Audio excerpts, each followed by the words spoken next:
Hello बच्चों, welcome to conceptual economics solution. आज हमारी वीडियो नंबर 32। आज के वीडियो में हम एक नया टॉपिक स्टार्ट करने वाले हैं, या फिर हम कह सकते हैं कि हमारी दूसरी यूनिट का ये एक अलग चैप्टर है जिसका नाम है कॉन्सेप्ट ऑफ कॉस्ट। अब यहाँ पर वर्ड आता है कॉस्ट। हमें समझना है कि हमने देखा था कि भैया हम प्रोड्यूसर हैं, हम प्रोडक्शन कर रहे हैं। तो प्रोड्यूसर जब कोई होता है तो सबसे पहले क्या ध्यान रखता है कि हमारा जो प्रोडक्शन करने के लिए कॉस्ट आ रहा है वो क्या हो, मिनिमम हो, ताकि प्रॉफिट क्या हो सके, मैक्सिमम हो सके। ठीक है, तो यहाँ पर हमें पूरे कॉस्ट के बारे में समझना है कि कॉस्ट क्या होता है, उसके अंदर क्या क्या चीजें आती हैं, और साथ ही साथ डायग्राम्स क्या होते हैं, और यहाँ पर हमें न्यूमेरिकल्स कैसे सॉल्व करना है।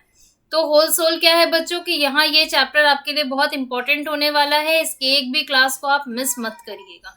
ठीक है, तो स्टार्ट करते हैं। सबसे पहला है कॉस्ट इन इकोनॉमिक्स। हम अपने इकोनॉमिक्स में कॉस्ट किसे बोलते हैं?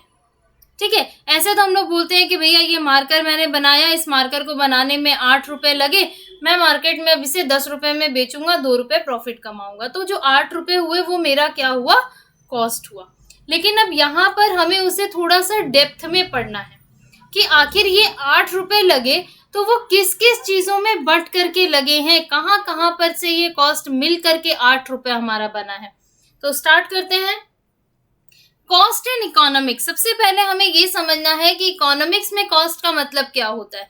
तो यहाँ पर आता है एक्सप्लिसिट कॉस्ट, इम्प्लिसिट कॉस्ट, और फिर हमारा थोड़ा सा प्रॉफिट जिसे हम नॉर्मल प्रॉफिट भी बोलते हैं। तो यहाँ पर टर्म्स आते हैं कि एक्सप्लिसिट कॉस्ट क्या होता है, इम्प्लिसिट कॉस्ट क्या होता है। बोलोगे मैम ये तो हमने पढ़ा ही नहीं है, आपने यहाँ लिख दिया। तो हाँ बच्चों, क्योंकि आप आगे इसे पढ़ लोगे तो जब आप डेफिनेशन लिखते हो तो मैं जनरली आपको 2 डेफिनेशन हमेशा बताती हूँ। एक तो आपके बुक में जो डेफिनेशन लिखी होती है, जो क्या होता है, पूरी एक कंप्लीट डेफिनेशन को कवर करती है, जिसे आप क्या कहीं ना कहीं जो है 3-4 बार पढ़ने की जरूरत आपको पड़ती है।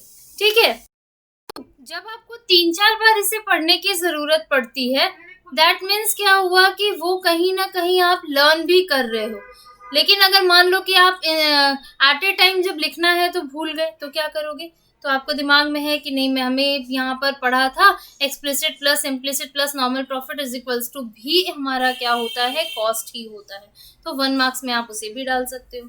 ठीक है, तो यहाँ पर जब हम आगे बढ़ते हैं कि cost is the function of output. That means जो हम आउटपुट निकाल रहे हैं, जो हम रॉ मटेरियल्स लगा करके प्रोडक्शन कर रहे हैं, तो उसमें जो फंक्शन हुआ, ठीक है, तो वो एक तरह से हमारा कॉस्ट का काम करता है कि भैया हमने क्या निकाला, तो C is equal to F into Q निकाला। दैट मीन्स हमारे पास जितना भी है सब क्वांटिटी के लिए ही क्या हो रहा है, काम हो रहा है कि हमें क्या जनरेट करना है, आउटपुट जनरेट करना है। तो cost is the function of output, उसको हम लोग डिनोट करते हैं C is equal to F into Q.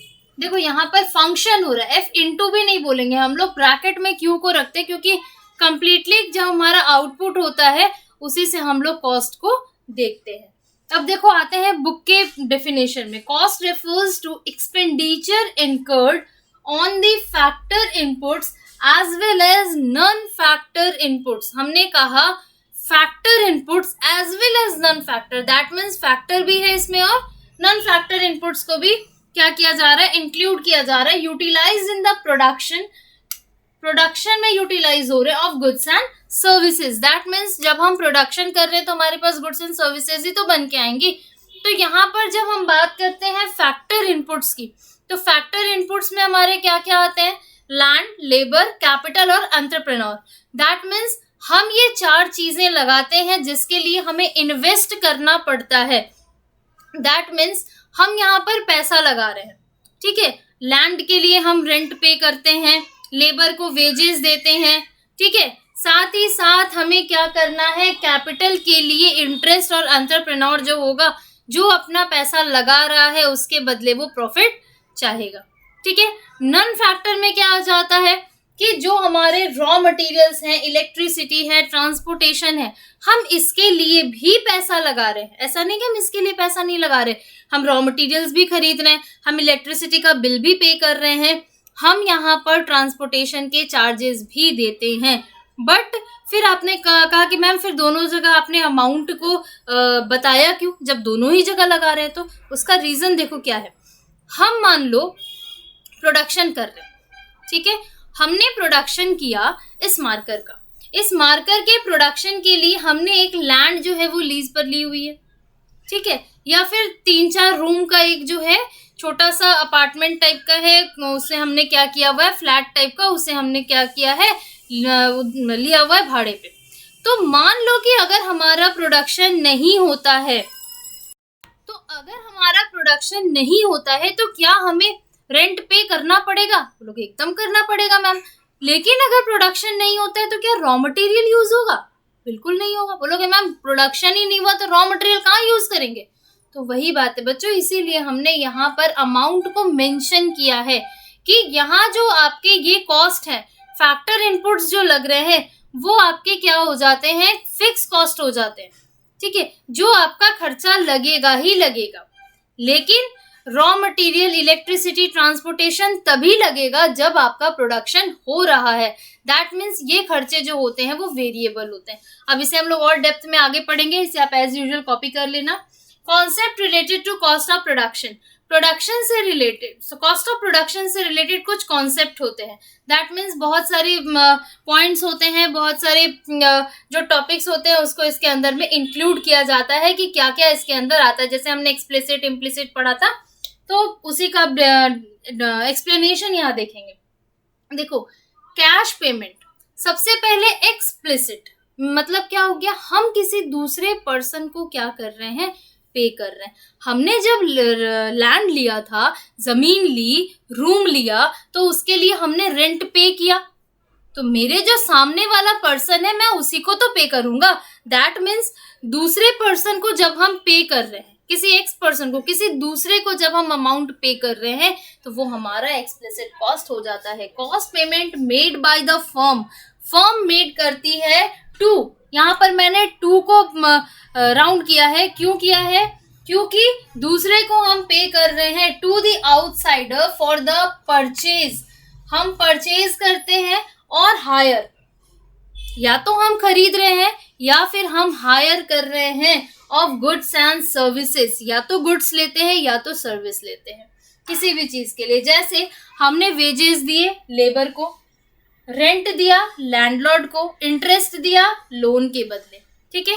अब आता है इम्प्लिसिट कॉस्ट, इम्प्लिसिट जो कि हम खुद को पे करते हैं, हमारे ही ऊपर इम्प्लीमेंट हो रहा है, जो हमारे पैसे के बदले, हमारे सामान के बदले वो पैसा हमारे ही पास आता है। देखो cost of, underline the word self owned and self employed resources, that means हमारे खुद के हैं या फिर हम क्या कर रहे हैं, उसे प्रोवाइड कर रहे हैं।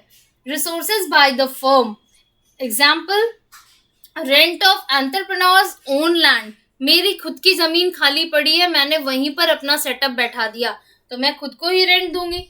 Wages of his own labour, interest on his own capital, मैंने वही तीनों एग्जाम्पल को सेम लेने की कोशिश यहाँ पर की है।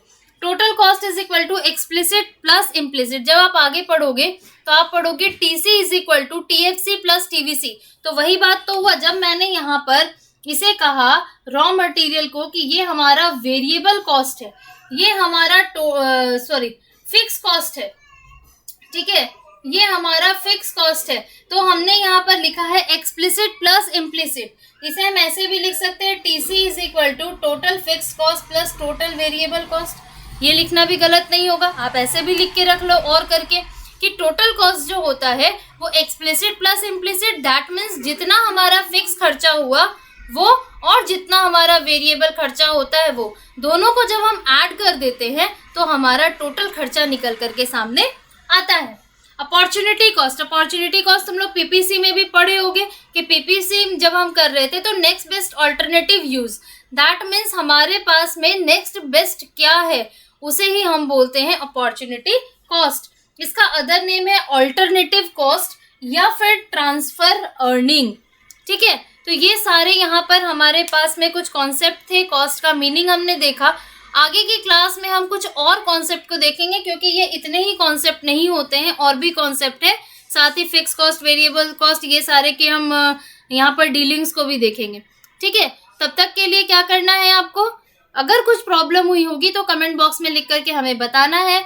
अगर पर्टिकुलर टॉपिक देख रहे हो बच्चों तो चैनल को जा करके सब्सक्राइब कर लो, क्योंकि बहुत सारे इंपॉर्टेंट न्यूज़ हो गए या फिर टॉपिक्स हो गए, ट्रिक्स हो गए, आपको अभी देखने को मिलेंगे। तब तक के लिए bye bye and have a nice day.